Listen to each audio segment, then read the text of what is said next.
Hello traders, and welcome back to another edition of Hotspots, where we discuss some of the high impact news event windows that are coming our way in the near future. In today's video, we'll be covering Sunday the 19th, Monday the 20th, and Tuesday the 21st.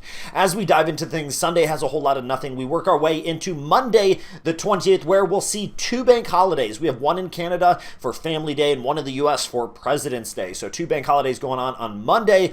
And then finally, here comes Tuesday, where we have a whole lot of news. Tuesday, starting off early on at 4:30 a.m. Eastern Time, we do have high impact news coming out of the UK, followed by 8:30 high impact news out of Canada, and then again we have high impact news at 9:45 a.m. Eastern Time in the morning out of the US. As we work into the later part of the day at 7:30 p.m., we have high impact news coming out of Australia, followed by 8 o'clock news out of New Zealand and 9 o'clock news one last time out of New Zealand. Good luck, happy trading. I'll see you in the next one.